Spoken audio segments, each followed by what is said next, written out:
하루의 경제 주식 마무리 경주마 시작하겠습니다. 지수의 흐름을 바라보는 마음이 참 무거웠습니다.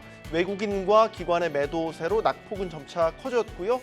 코스피 참 어렵게 2,700선 회복했는데 다시 내주었습니다. 엔비디아 효과로 미국 나스닥 지수는 신고가 행진 이어가고 있는데 이 반도체를 필두로 한 성장주들도 엔비디아 효과를 제대로 누리지 못하는 그런 모습입니다. 냉정한 진단과 분석이 필요한 시점인 것 같은데요. 차분하게 오늘 저희들의 이야기를 들어봐 주시기 바랍니다. 안녕하세요. 어서 나오십시오. 반갑습니다. 오늘 장 대응하시느라고 고생 많으셨고요. 참 우리 투자하시는 분들도 계속해서 이런 장들이 반복돼서 일어나는 게 힘드셨을 것 같아요. 임 대표님, 오늘 장 어떻게 대응하셨나요? 예, 미국 증시와 한국 증시의 디커플링이 이제 심화되고 있습니다. 참 힘든 고난의 행군이 계속되고 있는 그런 상황이라고 이제 보시면 될 것 같은데요. 특히 코스닥 그 핵심 기업들의 투심이 상당히 많이 위축되어 있는 상황이라고 보시면 될 것 같습니다. 코스닥의 3대 축이 바이오, 2차 전지 그리고 바이오거든요. 근데 반도체 업황은 상반기도 좋고 하반기도 좋을 것 같아요. 그러니까 첨단 반도체 중심으로 업황이 매우 좋은 상황인데 하반기 정도 되면은 레거시 반도체 업황도 턴어라운드할 가능성이 상당히 높거든요. 그리고 2차 전지 업황은 최근에 뭐 니켈 가격이나 리튬 가격 추이를 종합적으로 고려해 보면, 그리고 니켈 및 리튬 가격의 미래의 어떤 흐름을 전망해 본다면은 올해 업황이 상저하고일 가능성이 높아요. 하반기 중으로 수익성 개선과 관련된 기대감이 부각될 수 있는데 2차 전지 소부장 핵심 기업들도 상당히 부진한 흐름을 보여주고 있고요. 그리고 바이오주는 금리 인하 수혜 섹터인데 금리 인하 시점이 알 수가 없잖아요. 근데 하반기 중으로 연준이 금리 인하 카드를 적극적으로 만지작거릴 수 있음에도 불구하고 바이오주들도 전반적으로 아주 부진한 모습을 보여주고 있습니다. 그래서 한마디로 대응하기가 너무나도 어려운 장세가 계속되고 있지만 반도체, 2차 전지 그리고 바이오 일부 기업의 역할로는 대두가 될 수 있어요. 그래서 차별화된 주가 상승 촉매제 스토리를 보유하고 있는 기업들에 대한 비중 확대 전략은 여전히 유효하다고 보고 있습니다. 네. 지난주 엔비디아가 이제 호실적을 발표한 이후, 그 다음에 뭐 주식 분할이라든지 아니면 배당 확대 이런 정책들을 발표한 이후에 엔비디아 주가만 보면 뭐 $1,000를 훌쩍 넘어서 계속 가고 있잖아요. 실적도 좋았고, 뭐 주주 친화적인 정책도 나왔고, 그래서 잘 가고 이해가 돼요. 엔비디아 효과라는 거를 이제 국내 뭐 반도체를 필두한 성장주들도 누릴만하다라는 생각을 하는 게 합리적일 것 같은데 쉽지 않네요. 왜 그런 걸까요? 일단 그 엔비디아의 실적에 대한 부분들을 통해서 그 반도체에 대한 업황이 굉장히 좀 잘 불 것으로 예측이 됐었는데 생각보다 그러지 못했습니다. 그래서 여기에 대한 상황의 원인을 좀 몇 가지 좀 생각을 해보자 한다면은 역시나 지금 금투세 폐지와 관련된 내용들 때문에 굉장히 좀 그 수급적인 돈이 좀 잘 안 돌고 있는 것이 아닌가를 좀 판단해 볼 수 있을 것 같고요. 엔비디아 실적에 대해서는 다 굉장히 좀 좋을 것으로 알려져 있었고 심지어는 가이던스보다도 더 높게 나올 것으로 알고 있었는데 그 정도가 좀 평타 수준으로 좀 시장에 대해서 반응을 한 것 같습니다. 근데 엔비디아가 전체적으로 좀 상승을 했던 이유는 아마 그 실적 발표되고 시간 외 때 상승했는데 그 시간 외 때 상승한 이유는 저는 개인적으로는 실적에 대한 기대감 때문에 상승했다라고 좀 보지는 않고요. 뭐 때문입니까? 주식 분할에 따른 내용과 그리고 배당 확대에 따른 내용이 주요 포인트가 되지 않았었나. 그래서 국내 증시에 대해서 반영을 했을 때 큰 효과가 생각보다 없을 수 있겠다라고 좀 생각이 들었습니다. 그래서 네. 여기에 대한 뭐 엔비디아 다 좋다는 건 알고는 있긴 하지만은 엔비디아 개인 사정상의 지금 주가가 굉장히 좀 좋아진 것이지 국내 반도체에 대해서는 좀 더 흐름들이 좀 아쉬웠다라고 생각하시면 좋을 것 같고요. 아직까지 수출입 그 동향 데이터나 이런 부분들을 봤을 때는 반도체가 그렇게 크게 문제가 있다고 생각이 들지는 않습니다. 물론 다음 주나 이번 주 토요일 때 나오는 것 중에 하나가 5월달 산자부 수출입 동향 데이터가 나옵니다. 거기에 반도체 수출이 얼마나 증가를 했는지 나올 가능성이 나오는데 그 내용을 봤을 때 저는 작년 동기 대비보다는 더 좋아질 거라고 생각이 들고 있거든요. 그래서 반도체에 대해서는 업황에 대한 부분들은 의심할 이유는 없을 것 같다. 그렇지만은 지금 국내 시장의 흐름들을 봤을 때는 지금은 수급적인 변화 요인이 굉장히 큰데 이게 지금 금투세적인 부분들도 있고 오늘 또 칩스법이 그 법안이 통과를 못했습니다. 네. 그렇다 보니까 이런 복합적인 요소들이 같이 좀 나온 것이 아닌가라는 말씀드립니다. 네. 수급적으로 보면요, 강 대표님. 외국인들이 참 뭐라 될까? 이달 초만 해도 수급적으로 많이 들어왔거든요. 매수 버튼을 많이 눌렀는데 말로 갈수록 좀 계속 빠지는 이런 흐름들을 보이고 오늘도 1조 넘게 코스피에서 팔아치웠고요. 예, 일단 외국인들도 그렇고 기관들도 그렇고 우리 시장을 작정하고 파는 게 아닌가 뭐 이런 생각이 들 정도로 오늘은 매도가 좀 거셌고 그로 인해 시장이 좀 많이 조정을 받는 모습이 아닌가 싶습니다. 방금 엔비디아 실적이라든지 하는 부분에 대해서도 말씀해 주셨는데 이제 S&P 500 기업들의 대부분 기업들의 실적 발표가 끝났고요. 네. 실적 발표가 끝나면은 다시금 시장의 눈 자체는 이제 거시 지표라든지 하는 쪽으로 좀 돌아설 가능성이 있지 않을까 이렇게 생각을 해볼 수가 있는데 사실 이제 그 이번에 미국 시장을 보면은 엔비디아 부분에 대한 훈풍으로 인해서 미국 나스닥이 일단 상승을 해주는 모습은 일단 보였습니다만은 안에 내부적으로는 그다지 좋은 모습들은 아니었던 것 같아요. 네. 다시금 이제 인플레이션에 대한 우려들도 일단 계속 좀 나오고 있고 9월달 그 지금 패드워치를 보게 되니까 이제 금리 인상에 대한 의견도 굉장히 소수입니다만은 그러한 부분도 조금 지키고 있는 그런 모습도 일단 보이고 있습니다. 근데 지금 보니까 미국의 일자리는 일단은 좀 괜찮고 주택가격 지수는 조금 오르잖아요. 그러면은 미국이 경기가 좀 좋아지면서 인플레가 생기기 시작을 하면 금리를 그냥 놔둘 수는 없죠. 이렇게 되는 경우에도 금리를 올릴 수밖에 없잖아요. 물론 소수 의견이긴 그렇죠? 하지만 그냥 보통은 이제 그냥 쉽게 생각을 하면 지금 이 인플레이션이 높은 상황에서 경기가 좋아지고 지금 이번에 이제 국채 부분의 입찰도 약간 좀 애매하게 끝이 나면서 미국 내에서도 일단 장기채 금리 자체가 또 오르는 그런 모습이 일단 보이면 기본적으로 인플레이션을 잡을 수밖에 없는 그러한 행보 자체를 보인다든지 아니면 그걸 보이지 않는다라고 하더라도 금리 인하에 대한 리스크 자체, 소위 말해서 금리 인하를 할 수 있는 시기 자체가 계속 좀 늦춰질 가능성에 대한 불안감이 저는 개인적으로 시장에 좀 있지 않나 이렇게 생각을 해볼 수가 있고요. 금리가 인하가 되지 않는다라고 하면 첫 번째 타격받는 건 바이오입니다. 네. 그래서 우리 지금 삼성바이오로직스부터 시작을 해서 지금 신저가를 지금 갱신하고 있는 그러한 부분들도 이러한 부분이 요인이 아닌가 이렇게 생각이 들고요.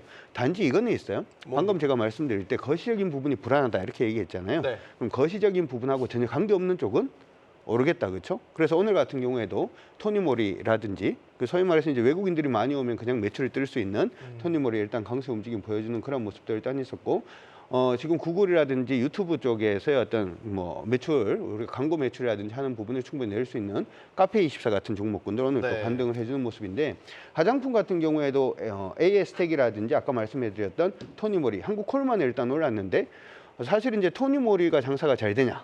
올리브영이 장사가 잘 되냐 이렇게 물어보면 당연히 올리브영이 장사가 잘 되겠죠. 근데 CJ는 밀렸거든요. 시장에서는 어떻게 보면 대형주보다는 중소형주 쪽으로 시장의 거시 지표가 그다지 이제 입김 자체가 이제 불지 않을 쪽으로만 지금 시장 강세가 보여지고 있는 걸로 보이니까 시장 안에서 여러분들이 종목 공략을 하실 때 오늘 같은 경우에도 반도체에 관심이 굉장히 많으셨을 것 같아요. 근데 사실 이제 반도체가 안 간 건 아니거든요. 한미 반도체하고 SK 하이닉스는 그나마 선방을 했단 말이죠. 이거는 이제 엔비디아 완전 관련된 종목이다 보니까 그들 종목들 빼고는 시장에서 그냥 예상했던 대로 종목이 가지 않는다. 따라서 지금은 어떻게 보면 대형주 완전히 배제. 그다음에 시장 안에서 지금 시장이 거시 지표하고 전혀 관계없이 실적이 지킬 수 있는 그러한 업종들로만 여러분들이 조금 관심을 가지시는 게 수익률을 극대화할 수 있는 그러한 요인이 되지 않을까 이렇게 생각을 해봅니다. 네. 트레이딩 관점에서의 접근 전략을 또 강 대표님께서 마지막으로 설명도 해주셨고 오늘 이슈들 여러 가지 살펴봐야 되는데 이 이슈부터 살펴보겠습니다. 뭐 삼성전자 이야기를 계속해서 드리고 있습니다. 근데 오늘 또 짚어봐야 될 이유는 삼성전자가 창사 이래 처음으로 노조의 파업이 선언됐습니다. 노조 파업. 오늘 삼성전자 주가가 하필 또 3% 이상 상당히 많이 네, 밀렸어요. 네. 그래서 이게 파업의 영향도 있는 것이냐 네. 이 부분을 좀 따지고 봐야 될 것 같아요. 어떻게 보세요? 노조 파업 이슈가 주가 하락에 좀 방아쇠 역할을 했다고 저는 판단을 내리고 있습니다. 불난 집에 기름을 부은 격입니까? 네, 맞아요. 그러니까 엔비디아 그 AI 가속기 공급망에 아직 삼성전자가 침투를 못한 상태인데 네. 이런 상황에서 이제 노조 이슈까지 부각이 되니 삼성전자의 투자 심리가 위축될 수밖에 없었습니다. 그리고 삼성전자 노조 같은 경우는 이제 6월 7일 날 뭐 단체로 이제 연차를 사용함으로써 이제 뭐 대응을 한다고 하고 있는데 지금 상당히 좀 어려운 상황이에요. 근데 제가 볼 때는 반도체 공장이 멈출 가능성은 없다고 봐요. 반도체 공장은 계속 가동이 될 거고 이런 노조 관련 노이즈 때문에 반도체 소부장 기업 내에서 삼성전자 e스포저가 큰 기업들 중 많이 빠진 종목이 있다면 그 종목은 현재 시점이 매수 기회일 가능성이 상당히 높다고 보고 있습니다. 삼성전자의 HBM3는 결국에 이 시차를 두고 약간 좀 딜레이되고 있지만 결국에는 엔비디아 AI 가속기에 삼성전자의 HBM3가 탑재될 날이 분명히 올 거고 또 앞으로 엔비디아가 이 차세대 그리고 또 그다음 차세대 AI 가속기를 출시함에 있어서 삼성전자를 적극적으로 활용할 가능성이 높다라고 보고 있고요. 그리고 엔비디아처럼 AI 가속기 분야의 강자가 되고자 하는 AMD가 삼성전자 HBM을 적극적으로 채택을 할 가능성이 높다는 것도 기억하시면 되고요. 그리고 엔비디아의 AI 가속기는 TSMC가 위탁 생산하고 있는데요. 근데 AMD의 AI 가속기는 삼성전자가 위탁 생산을 하게 될 가능성이 높다라는 것도 꼭 기억해 볼 필요가 있어 보이고, 그리고 온 디바이스 AI 혁명을 주도하는 기업은 삼성전자입니다. 그래서 네. 삼성전자 조정시마다 관심을 갖는 게 맞고요. 삼성전자와 손에 손잡고 벽을 넘을 수 있는 소부장 기업들, 현재 시점에서 관심 가져야 되는 기업들 꽤 많다고 저는 보고 있습니다. 네, 오늘 뭐 3% 이상의 큰 낙폭을 보이기는 했지만 여전히 삼성전자에 대해서는 긍정적인 관점, 주가가 조정을 받고 싸졌을 때라고 판단될 때마다 비중을 좀 늘리는 전략을 예. 임 대표님은 지속적으로 지금 제안을 해주고 계시네요. 지금 엎친 데 덮친 거 아까 이런 얘기를 했잖아요. 최근에 이제 삼성전자의 긍정적인 뉴스도 있었고, 뭐 AMD는 긍정적인 뉴스라고 볼 수 있겠고, 뭐 엔비디아 향 납품이 잘 안 되는 건 부정적인 뉴스로 볼 수 있겠고, 여기에 오늘 이제 파업 이슈까지 터졌고, 그러니까 긍정적인 이슈는 지금 상황에서는 크게 부각되지 못하고 나쁜 뉴스들만도 중점적으로 좀 투자자들에게 부각되는 이런 분위기로 가고 있는 것 같아서요. 예, 그 삼성전자 지금 분위기가 좀 심란하죠. 그런데 여기에서 이렇게 좀 생각을 해보셔야 될 것 같습니다. 언젠간 저는 그 삼성전자가 엔비디아에 납품할 거라고 좀 생각이 들고 있거든요. 네. 그렇다 보니까 여기에 대한 희망의 끈은 절대 놓지 말자. 충분히 가능성이 있다라고 생각이 들고 있고요. 시간의 문제다라고만 생각을 하셔야지 이게 무조건 안 돼라는 개념은 좀 어느 정도 좀 배제를 시켜놓는 게 낫지 않을까라는 말씀드립니다. 물론 이제 오늘 노조와 관련된 얘기가 나왔는데 이게 지금 임금과 관련된 내용들 때문에도 협의가 좀 잘 안 이루어지는 것 같습니다. 근데 여기에 대해서 과연 이게 협의가 언제쯤 될 것인가 뭐 여러 가지 얘기들이 나오는데요. 제가 보기에는 이게 지금 최초이기 때문에 삼성전자에서 최초로 지금 나온 부분들이기 때문에 네. 어떻게 날지는 아직까지 모릅니다. 모르는데 일단 지금 다음 달 그 7일 때 그 7일 때 진행하는 것이 지금 전삼로라고 하거든요. 이 전삼로의 그 삼성전자 전체 직원의 한 20% 수준이라고 합니다. 근데 이게 지금 첫 번째 파업 지침으로 6월 7일 한 2만 8천 명의 그 8천여 명의 조합원에게 이제 단체로 연차를 사용을 권고할 계획이라고 좀 내용이 나왔습니다. 이게 만약에 진행이 된다 하면은 일부 좀 삼성전자에 대해서 실적이 굉장히 좀 안 좋아질 수 있다라고 좀 생각하실 수 있거든요. 그런데 이게 기간이 얼마나 될지 모르고요. 실제 이게 지금 권고할 계획이기 때문에 무조건 강제성을 부여한 게 아니다 보니까 실질적인 영향이 그렇게 크게 미치지 않을 가능성도 생각을 하셔야 됩니다. 물론 이제 어느 정도의 그 역효과에 대한 내용들이 있을 수 있겠지만은 결국 이 내용들을 좀 더 잘 살펴봤을 때는 삼성전자에 대해서 오늘에 대한 코멘트, 그 부정적인 내용은 그 생각보다는 안 클 수도 있다라는 생각을 좀 열어두셔야 됩니다. 그래서 이 부분들이 좀 합의가 잘 이루어진다 하면은 그때 오히려 분위기가 또 다시 잡힐 수 있으니까요. 여기에서 만약에 추가적으로 삼성전자가 떨어진다 하더라도 걱정하지 마시고 분할 매매 관점으로 좀 길게 두고 접근을 해보셔도 좋을 것 같습니다. 네, 강 대표님은 어떻게 보세요? 지금 뭐 삼성전자를 둘러싼 여러 뭐 장기적이든 단기적이든 환경들이 좀 불투명성이 높은 것 같아서 이런 것들이 계속 주가에 좋게 작용을 하고 있지는 않는 것 같거든요. 저는 개인적으로는 불확실성이 있는 쪽은 가지 않는다. 사람들이 싸우는 쪽은 가지 않는다. 조금 이제 해소가 되고 난 다음에 가시는 게 좋지 않을까 이렇게 생각이 들고요. 네, 방금 제가 이제 여러분들은 우리 임종혁 대표님이 방금 말씀하신데 좀 아이디어를 얻었으면 좋겠다 이런 생각이 들어요. 어떤 측면에서? 삼성전자가 이제 온디바이스 AI 부분에서는 최대 강자다 이런 얘기를 일단 하셨는데 네, 우리가 삼성전자 얘기를 하고 있지만은 제가 얼마 전에 부모님 집에 에어컨 하나 놔드리려고 갔다 왔거든요. 네. 그 가전을 이제 파는 데를 갔다 왔는데 예. 가서 보니까 일반 에어컨은 300만 원, AI 온디바이스 AI죠. 네. AI를 붙여놓으니까 400만 원입니다. 그러면 100만 원이 더해졌군요. 네, 300만 원짜리 에어컨을 AI가 없는 300만 원짜리 에어컨을 사다 드리는 게 맞을까요? AI가 붙어 있는 최첨단 400만 원짜리를 사드리는 게 나을까요? 우리 강 대표님의 AI 기능이 탑재된 400만 원짜리 에어컨을 그죠. 해드렸을 것 같습니다. 저는 개인적으로는 AI가 뭔지 잘 몰라가지고 네. 쓰기는 조금 애매한데 왠지 뭔가 사줄 때는 AI가 붙어 있는 걸 사줘야 될 것 같잖아요. 그러니까 어떻게 그때 이제 생각이 들었던 게 뭐냐면 온디바이스 AI가 이제 본격화되기 시작을 하면 모든 가전을 바꿔야 될 수도 있겠구나.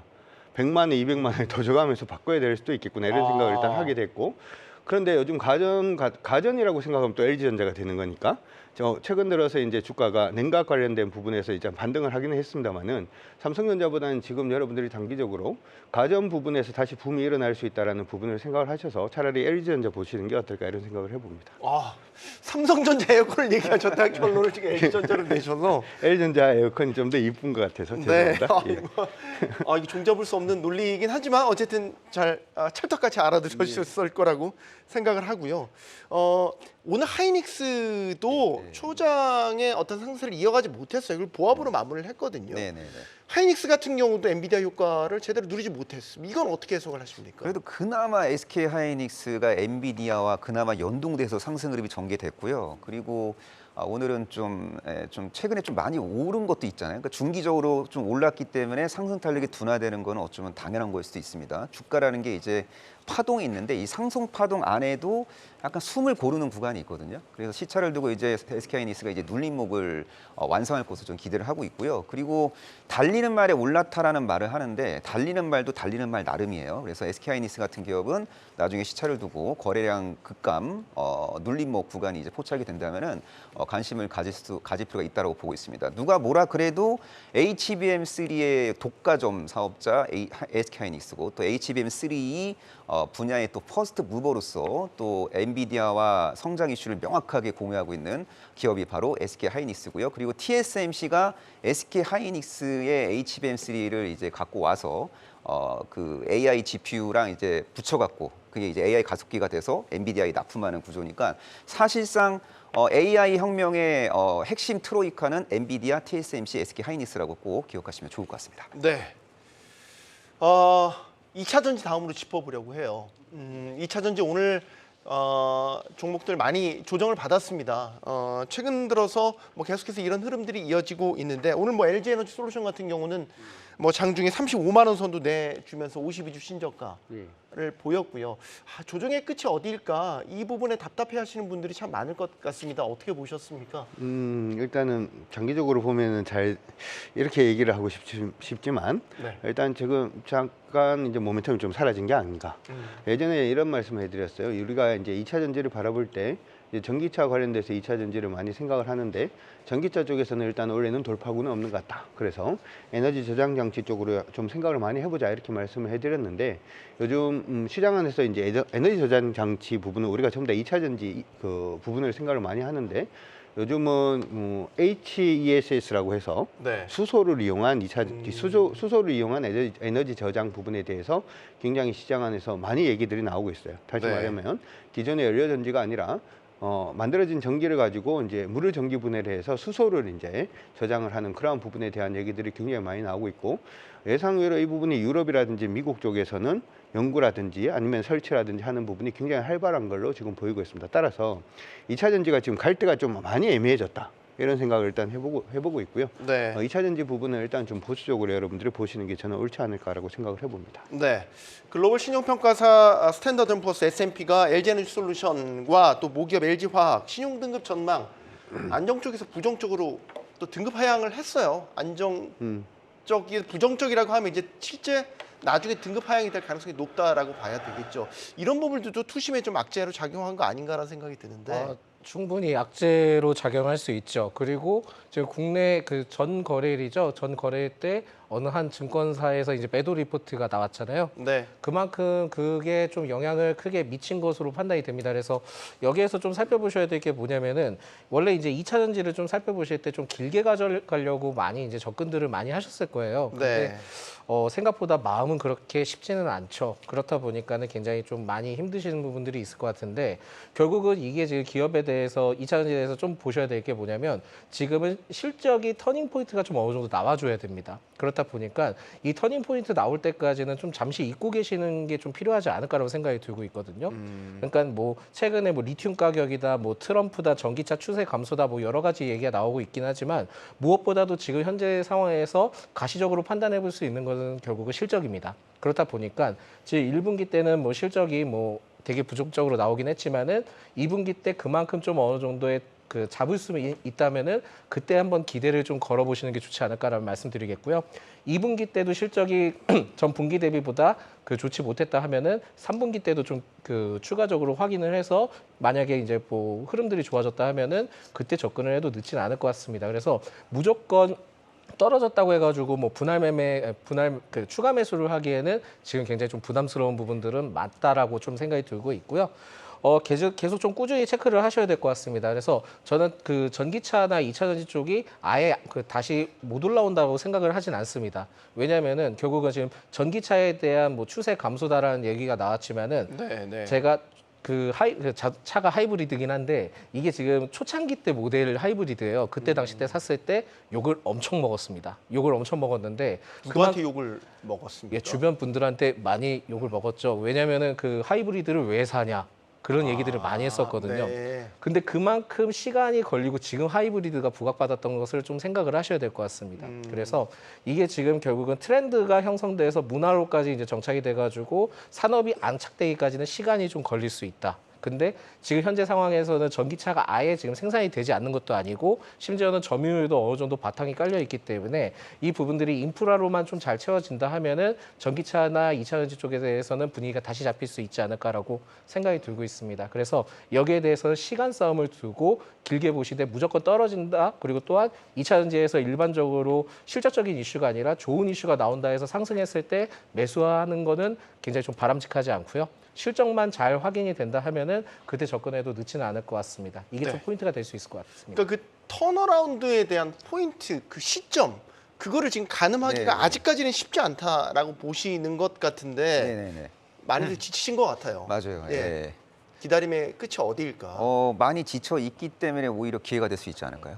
예, 어떻게 보면은 저점 분할 매수의 기회일 수도 있지 않을까라고 저는 보고 있습니다. 일단은 LG 에너지 솔루션하고 LG 화학이 있다면 저는 현재 시점에서는 LG 화학이 좀 더 유리하지 않나라고 보고 있습니다. 지금 LG 화학은 탈석유화학 프로젝트를 이제 가동시키고 있고 돈이 되는 고부가가치 석유화학 사업은 그대로 유지하겠지만 수익성이 훼손되고 있는 석유화학 사업 부분을 이제 축소하려고 열심히 노력을 하고 있고요. 그리고 사실상 LG화학은 종합 2차 전지 소재 기업으로 이제 성장할 수 있는 기업이라고 저는 보고 있습니다. 현재 양극재 사업을 적극적으로 영위하고 있고 또 분리막 사업도 이제 영위를 하고 있고 또 장기적으로 봤을 때는 실리콘 음극재까지 커버할 수 있는 그리고 탄소 나노튜브 사업까지 이제 아우를 수 있는 그런 기업이라고 보시면 되고요. 또 신약 개발 사업도 나름대로 이제 순항을 하고 있는 상황이라고 보시면 될 것 같습니다. 참고로 올해 석유화학 업황은요 상저하고일 가능성이 높습니다. 최근 순수 석유화학 업체들 뭐 대한유화 같은 경우도 주가 흐름 양호하거든요. 그래서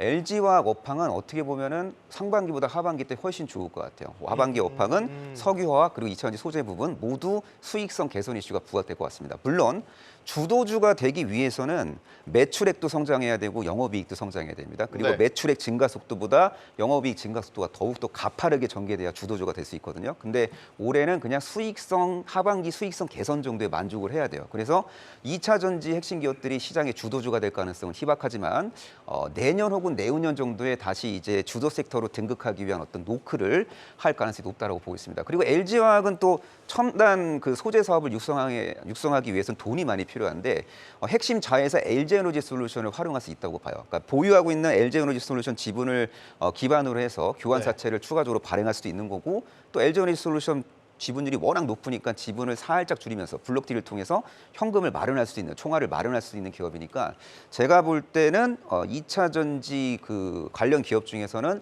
현재 시점에서 가장 저점 분할 매수하기 수월한 종목은 LG화학이 아닌가 예, 그렇게 좀 생각하고 있습니다.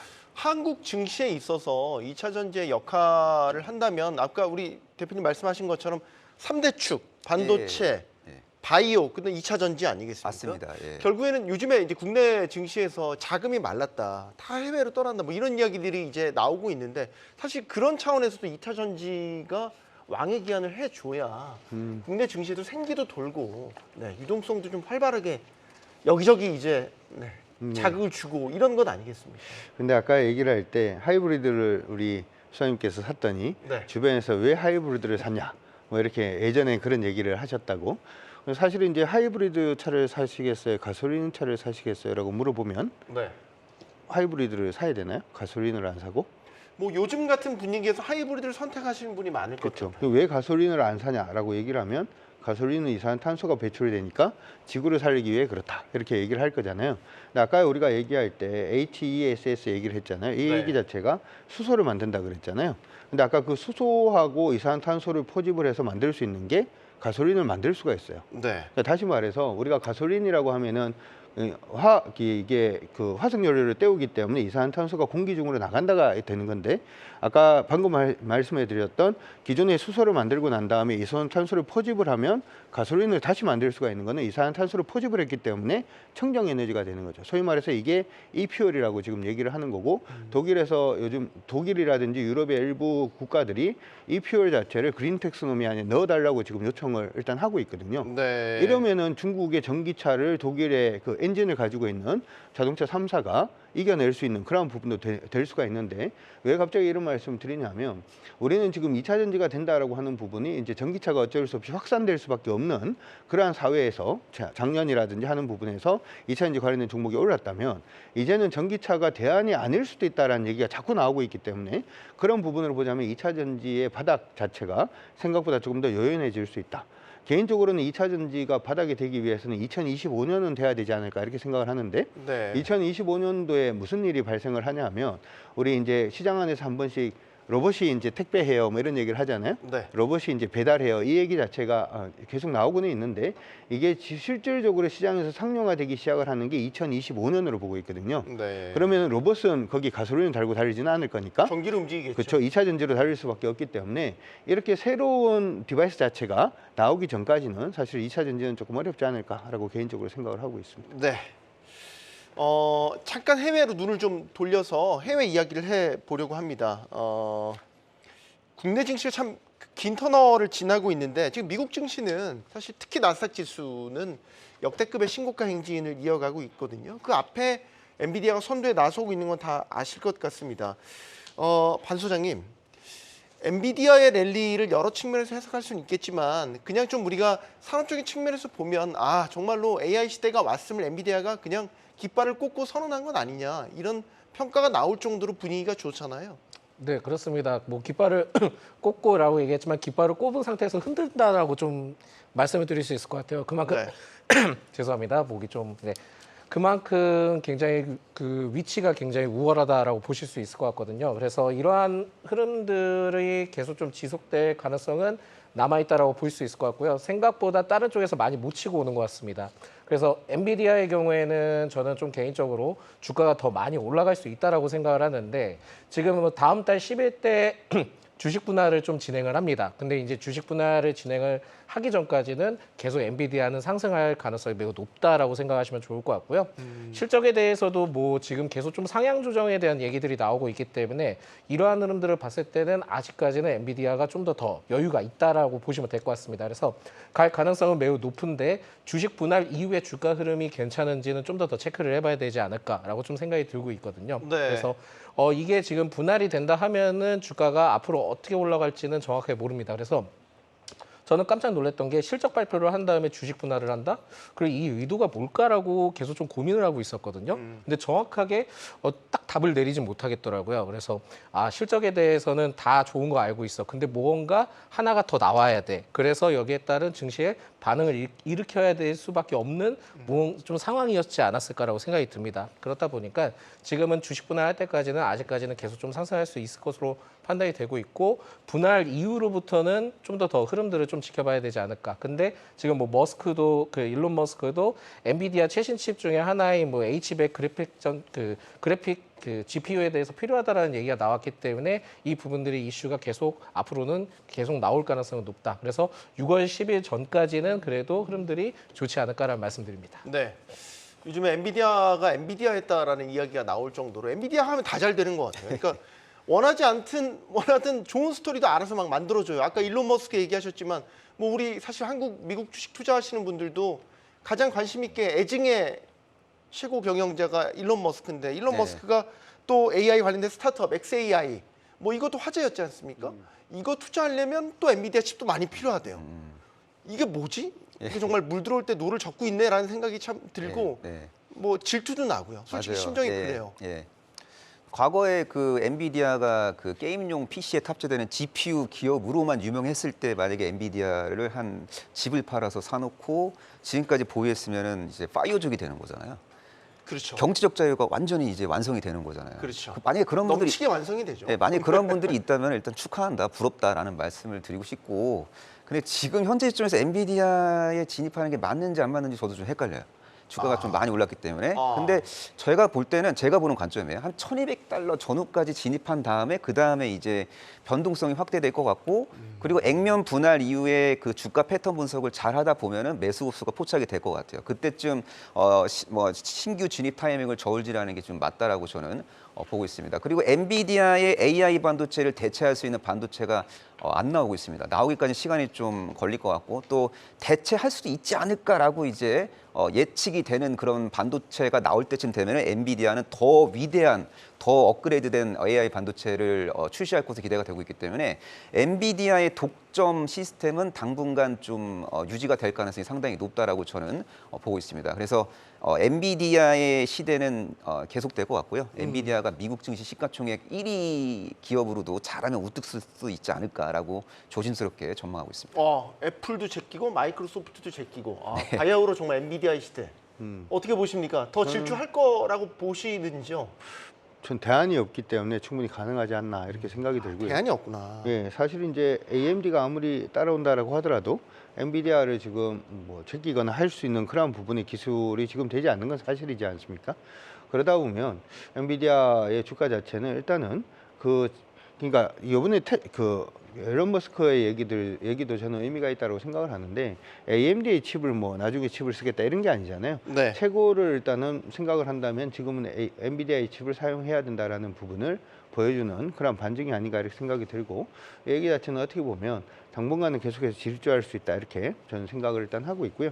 단지 우리가 저번에 그 삼성전자도 역시 우리 그 분할을 한번 했던 적이 있잖아요. 그러면 단기적으로는 주식 수가 좀 많아질 수가 있기 때문에 그러면 주가가 단기적으로는 조금 조정을 받을 수 있다라고 하는 부분을 일단 생각을 하시고, 만약에 그렇게 해서 주가가 조정을 받는다면 그때가 또 기회가 되지 않을까 이렇게 개인적으로 생각을 하고 있습니다. 네, 저희가 너무 엔비디아 얘기를 이제 많이 하고 있는데 미국 증시 전체적으로 보면 최근에 이제 좀 흥미로운 분석이 나왔어요. 그러니까 폭락 전조의 시그널이 나왔다. 이런 게 이제 해외 매체를 통해서 보도가 됐거든요.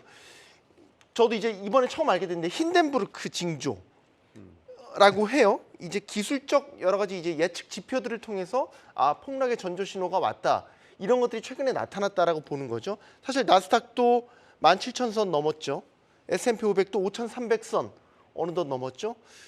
그러면은 과열 구간이다라고 보시는 분들은 이런 기술적 지표에 의해서 조정을 크게 받을 수도 있겠네라는 예측을 할 수도 있을 것 같아요. 마침 또 CNBC 같은 해외 매체에서도 이런 보도를 했고요. 반 소장님 어떻게 보십니까? 저는 이게 기술적 지표를 뭘 쓰는지 모르겠습니다. 그러니까 이동평균선 뭐 얘기도 나와 되게 있고 어려워요. 그러는데요. 네. 예, 정확하게 뭐 1995년이네요. 지금 굉장히 좀 오래됐죠. 그러다 보니까 어떤 지표인지는 좀 명확하게 모르겠지만은 뭐 우리가 알고 있는 지표도 여러 가지 있잖아요. 뭐 RSI가 있고 CCI가 있고 OBB 있고 스토캐스트 있고 여러 가지가 있잖아요. 근데 해외 쪽 미국 쪽에서는 이런 부분들이 또 자격증이 있습니다. 기술적 분석 관련된 자격증이 또 따로 있습니다. 그렇다 보니까 여기에 따른 내용들을 가지고 결국 기술적 지표에 따른 내용들을 가지고 좀 얘기를 한 것 같은데, 이게 지금 하락 시그널이라는 거는 누구나 지금 예측을 할 수 있는 부분들은 아니거든요. 그리고 여기에서 뭐 일순간에 하락 가능성을 좀 열어둔다. 그만큼 많이 올라왔기 때문에 좀 위험하다라는 개념 정도만 생각을 하셔야 될 것 같지, 여기에서 무조건 떨어진다라는 것에 대해서는 크게 좀 이견은 엇갈린다라는 말씀 드립니다. 그래서 지금 얘기 나온 것에 대해서는 크게 뭐 생각하기보다는 결국 성장이든 그 포커스되는 부분들이 굉장히 좀 크다 보니까 상승하는 흐름들을 보여주고 있다라고만 생각을 하셔야 될 것 같습니다. 그래서 당연히 하락할 가능성은 있죠. 계속 올라가니까요. 올라가는 거에 하락할 가능성이 높은데 그게 언제 하락할지는 정확하게 장담하기는 힘들다라는 말씀 드리겠고요. 지금 현재 시점에 대해서는 분위기를 봤을 때는 아직까지는 상승할 수 있는 여력은 더 남아있다라고 볼 수 있을 것 같습니다. 네. 그리고 매번 이렇게 올라올 때마다 내용이 나왔던 게 조정 가능성 아니면 하락한다. 너무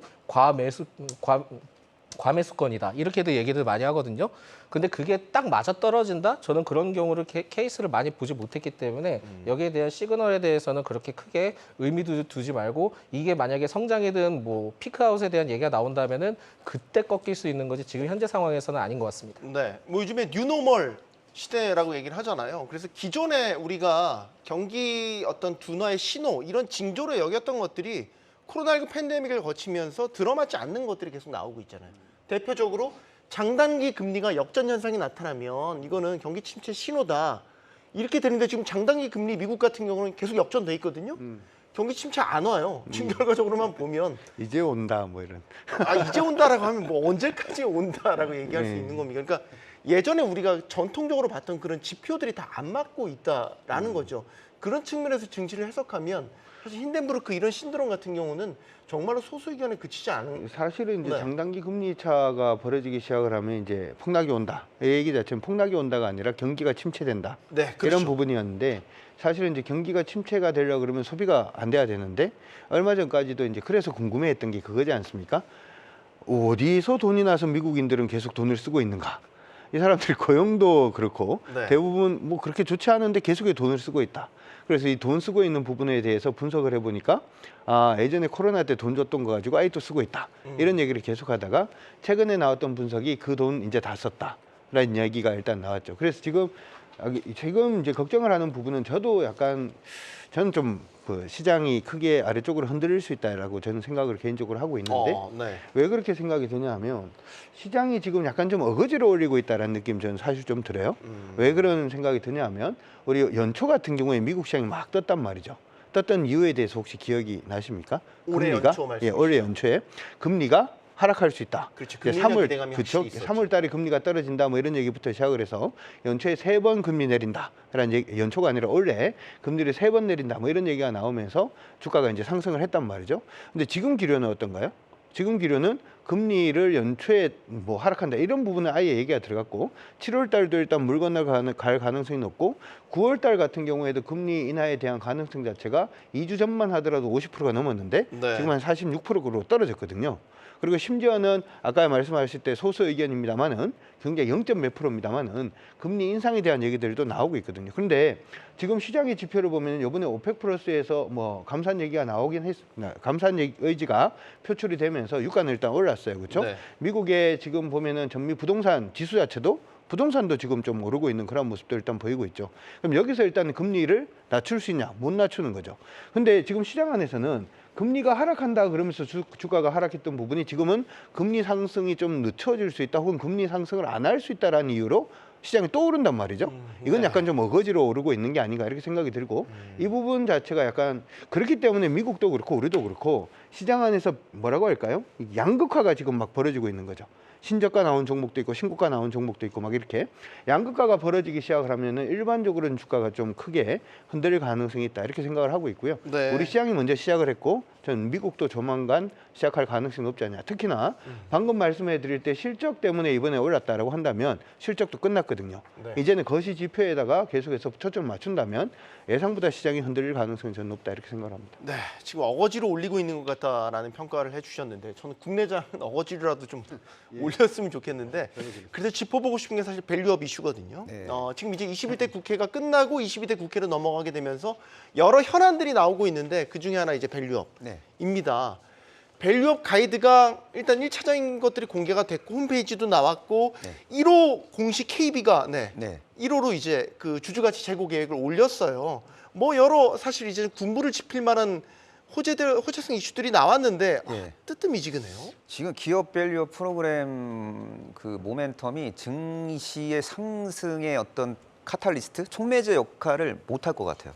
이미 그 기업 밸류업과 관련된 레파토리가 나올 대로 나왔고요. 그리고 세제 지원을 어떻게 할지 명확하게 이제 정부에서 제시를 해도 시장에서 그렇게 뜨겁게 반응을 안 할 것 같습니다. 그래서 이 밸류업 프로그램과 연계해서 종목을 발굴하기보다는 밸류업 프로그램이 굳이 없더라도 좋은 기업을 발굴하기 위해서 노력을 해야 될 것 같습니다. 예를 들어서 이 기업 밸류업 프로그램이라는 키워드 덕분에 저PBR 고 ROE 기업이 상당히 매력적인 종목이라는 게 이제 널리 만천에 알려졌어요. 그래서 포트에 담을 하나의 네. 예, 포트가 됐죠. 네, 근데 이제 단순히 저PBR 종목이 아니라 좀 캐시카우가 있고 성장 엔진까지 있는 가운데 ROE에 비해서 PBR이 상대적으로 낮은 기업이 있잖아요. 그런 기업을 공략하면은 제가 볼 때는 주식을 통해서 돈을 벌 수 있을 것으로 저는 보고 있습니다. 그래서 기업 블랙 밸류업 프로그램과 관련된 스케줄보다는 기업 자체에 더 선택과 집중을 해야 될 것 같고 자체 발강 주가 상승 촉매제 스토리를 보유하고 있는 기업 내에서 저평가 매력이 있는 기업 중 성장 이슈도 명확하게 존재하는 기업 그런 기업을 공략하면은 네. 돈을 벌 수 있을 것 같아요. 어렵지만. 어렵긴 하네요. 어렵지만, 근데 예. 이제 뭐 물론 당연히 이제 그 정책과 상관없이 잘하는 기업들은 계속해서 잘하고 있고 네. 그런 기업들을 이제 선별해서 보시면 이제 좋은 투자 전략이 될 수 있겠지만 기왕이면 도와줘야죠. 그렇죠. 도와줘야죠. 예, 예. 그래서 저는 이제 그 밸류업과 관련해서는 22대 국회 때 이제 세법 개정에 대한 이야기가 본격적으로 나올 것 같고 뭐 그 배당 소득세에 대한 분리과세라든지 뭐 상법 개정까지 다 아울러서 이런 부분들이 이제 차근차근 하나둘씩 얘기가 되고 있거든요. 이 부분 반 소장님 어떻게 보십니까? 저는 됐으면 좋겠어요. 당연히 돼야 네, 되겠죠. 돼야죠. 네. 돼야 되는 부분이고요. 그래야지 지금 좀 어느 정도 이 기업 밸류업 프로그램도 그 어떻게 보면 딱 추진되면서 쫙 올라갈 수 있는 흐름들을 가져갈 것 같거든요. 근데 지금 이 상황이 과연 어떻게 될지는 저도 지금은 장담은 못 하겠습니다. 그렇지만은 개인적인 바람으로는 됐으면 좋겠다. 그리고 기업에 분명히 이러한 부분들을 통해서 효과는 충분히 나올 수 있다라고 봅니다. 되기만 하면은 일단 완료되고 그때 이제 좀 체크를 해봐야 되는데 오늘 좀 내용을 좀 살펴보니까 오늘 지금 법안 관련된 부분들이 마지막 날이었어요. 마지막 날인데 21대 법안 처리율이 11.4% 정도밖에 되지 않는다 합니다. 그만큼 이게 지금 다 법안이 폐기가 되면은 새로 이제 법안을 놔야 되는데 그걸 법안을 해서 이제 발의를 하고 또 그거에서 진행할 때마다 시간이 또 걸린 부분들이 있다라는 거를 먼저 알고 계셔야 될 것 같고요. 7월경 발표될 세법 개정안에 대해서는 뭐 배당 소득 분리과세, 뭐 이 밸류업 인센티브 등에 통해서 내용이 나와주고 있기는 하지만 이게 또 기간이 또 있습니다. 6월에서 7월 공청회를 열어서 의견 수렴 절차를 거치겠다라는 내용입니다. 네. 그러다 보니까 아직까지도 그냥 기대감으로만 남은 상황이다라고 보시면 될 것 같고 상속세에 대해서도 지금 얘기가 나오는데 이게 지금 상속세에 대해서도 하려면 이게 또 세법을 또 개정을 해야 되거든요. 그러다 보니까 이게 지금 전체적으로 다 통과되지 않는다 하면은 지금 기업 밸류업 프로그램은 반쪽짜리가 될 수도 있겠다라고 좀 생각이 들고 있습니다. 그래서 그 지금 대표님께서도 옆에서 이제 말씀을 해주셨지만 네. 기업 밸류업 프로그램 관련된 종목들을 살펴봤을 때는 무조건 그 하나만 가지고 있는 것보다는 성장 가능성 있는 기업들을 살펴보는 게 제일 중요한 포인트가 될 수 있을 것 같고요. 저는 개인적으로는 기업 밸류업 플러스 알파가 돼야 된다고 생각합니다. 그래서 네. 아마 지지난주 때 제가 나왔을 때 아마 랩을 좀 했었던 것 같아요. 그때 전선과 관련된 거. 그래서 LS의 경우에도 기업 밸류업 프로그램 플러스 전선이었거든요. 그렇다 보니까 지금 나와 있는 기업들을 살펴보셨을 때는 무조건 금융주다 이렇게 좀 보실 건 아닌 것 같고요. 기업 밸류업 플러스 결국은 지주사 개념으로 했을 때 계속 모멘텀이 붙는 기업들 위주로 좀 살펴보시는 게 좋지 않을까라는 말씀드립니다. 저는 이제 그 세법에 대해서도 좀 개정안에 대한 내용들이 좀 통과됐으면 좋겠는데 일단 지금 야당 내부에서는 좀 얘기가 나오는 게 종부세 완화론을 좀 제기를 하고 있습니다. 뭐 일단 뭐 어느 정도는 그래도 나쁘진 않을 것 같은데 부자 감세 프레임이 균열이 좀 생긴 부분들이 있는 것 같아요. 근데 지금 가업 상속 공제에 대해서는 야당 반대로 무산됐던 이력이 있다 보니까 아마 지금은 이 세액 공제에 대해서 이 부분에 대해서 법인세 감면에 대해서 결국은 세금과 관련된 부분에서 이제 본격적으로 진행한다 하더라도 야당과 좀 어느 정도 합의가 이루어져야 되지 않을까라는 말씀드립니다. 그래서 네. 지금은 이 내용이 실제로 어떻게 될지는 아무도 모른다. 그렇다 네. 보니까는 기업 밸류업 프로그램은 지금은 모멘텀을 통해서만 흘러갈 상황밖에 되지 못할 것 같다라는 말씀드립니다. 네. 작년 말 연초까지 해서 사실 밸류업이라는 이슈가 뜨면서 외국인들도 저 PBR주에 많이 들어왔고 뭔가 성과에 대해서는 제대로 문만 열리면 매수가 들어온다. 그리고 주주가치채굴을 확대하는 기업에 대해서 투자 의향이 있다라는 건 확인이 된 거잖아요. 그러면 이번에 시간이 오래 걸려더라도 세법 개정을 통해서 투자자들이 원했던 부분들, 뭐 법인세 인하에 대한 뭐 세법 인센티브라든지 이런 것들이 확고하게 자리를 잡는다면 외국으로 나갔던 자금들이 다시 국내로 돌아오는 물꼬가 트이지 않을까라는 기대 섞인 질문을 드립니다. 강 대표님. 저는 오늘 왜 이렇게 자꾸 부정적으로 이 댓글 별로 안 좋을 것 같은데. 네. 저는 사실 이제 방금 이제 임 대표님 말씀하신 데 저는 100% 일단 공감을 하고요. 네. 일단은 기업 밸류 프로그램도 굉장히 중요합니다만은 기업 스스로의 성장성이라든지 하는 부분을 키워줄 수 있는 그런 환경 자체가 저는 더 중요하지 않나 이렇게 생각이 들고요. 네. 물론 개인적인 의미에서 분리과세라든지 이런 거 굉장히 환영합니다. 왜냐하면 세금 적게 내는 것만큼 좋은 건 없기 때문이죠. 그리고 이제 하나 더 생각을 해볼게. 아까 그 기업 밸류 프로그램에 대해 가지고 시장 안에서 이제 이게 트리거가 되긴 조금 어려울 것 같다. 저도 그렇게 생각을 하는 건 금융주가 가장 큰 수혜를 볼 수 있다라는 얘기는 맞습니다. 그렇죠? 근데 일부 금융주 같은 경우에는 기업 밸류 프로그램 얘기가 나오고 난 다음에 이미 52주 신고가를 지금 치고 있거든요. 네. 주가가 이미 좀 많이 올랐다. 선반영됐다라는 라는 말씀이세요? 부분을 생각을 일단 해본다면 효과 자체는 조금 미미할 수 있을 것 같다. 이렇게 생각을 일단 해보고요. 단지 아까 LS 말씀을 해주신 것처럼 금호석유 같은 경우에도 충분히 이제 기업 밸류 프로그램 안에서 수혜를 볼 수 있는 그러한 종목들 중에 하나인데 이 종목도 아직까지 적게 올랐습니다. 시장 안에서 현대차 얘기를 하는데 현대차도 엄청 많이 올랐거든요. 그래서 지금 기업 밸류 프로그램에 관심이 있으신 분들은 이미 오른 종목들의 경우에는 조금 관심을 낮추시고 아직까지 오르지 못한 종목군들 방금 말씀해드렸던 금호석유라든지 그런 종목들 같은 경우에는 여전히 뭐 가능성은 있으니까 그렇게 좀 분리해서 관심을 가져보시는 게 어떨까 싶습니다. 네. 어느덧 저희 경주만 또 마무리할 시간이 돼서요. 마지막 질문을 드려야 될 것 같아요. 뭐 처음으로 다시 돌아가는 걸 수도 있는데 참 대응하기 힘든 장이잖아요. 어떻게 해야 되겠어요? 2,700선 오늘 한참 밑으로 내려갔고 네. 좀 가는 것 같다가도 또 금방 되돌아오는 것 같고 네. 이런 장에서는 어떻게 대응을 해야 됩니까? 이게 트레이딩도 하기 쉽지 않은 맞아요. 장인 것 같고 맞습니다. 마지막 조언을 좀 부탁드리겠습니다. 어쨌든 대한민국 증시가 이제 승승장구하기 위해서는 반도체 소부장 기업들이 연동돼서 승승장구를 해야 됩니다. 반도체 소부장이 증시의 어떤 주도 섹터로서 역할을 해야 증시의 상승 드라마를 목도하게 될 가능성이 매우 높다고 보고 있습니다. 자, 반도체 업황은 상반기도 좋고 하반기도 좋고 그리고 내년도 좋게 전개될 가능성이 매우 높아 보입니다. 그럼에도 불구하고 미래 주가 상승에 대한 기대치가 높고 그리고 주가가 많이 빠졌기 때문에 현재 시점에서 기대 수익률이 매우 높게 책정될 수 있는 일부 반도체 소부장 기업들 관심 가질 필요가 있어 보입니다. 네, 판소장. 일단 변동성이 너무 확대가 되고 있기 때문에 좀 고생하기 딱 좋은 시장은 맞는 것 같습니다. 그래서 길게 가려면 아예 길게 가시고요. 짧게 가시려면 아예 짧게 가시는 게 좋지 않을까라는 말씀드리겠고 이슈가 나온다 해서 무작정 뛰어 들어가기보다는 한 템포 생각을 해보시는 게 좋을 것 같습니다. 그래서 그 이슈도 계속 좀 살아있다면은 일부 좀 쉬었다가 다시 올라가는 경향을 보일 수 있거든요. 네. 대표적으로 신재생 에너지 쪽이 지금 많이 그런 형태를 보이고 있기 때문에 이쪽에 대해서 계속 좀 관심을 가지시는 게 좋을 것 같고요. 테마는 쉬었다 가더라도 뭐 재차 부각이 됩니다. 그러다 보니까 이 점을 참고를 하셔야 되는데 아마 마인드 컨트롤이 굉장히 좀 안 되실 가능성이 높습니다. 그래서 여기서 제가 좀 말씀드릴 수 있는 거는 5월이 지금 다 지나가는 시점인데 5월은 가정의 달이기 때문에 이럴 때는 가족과 함께 좀 얘기를 나누고 쉬는 것도 방법이다라는 말씀드립니다. 네.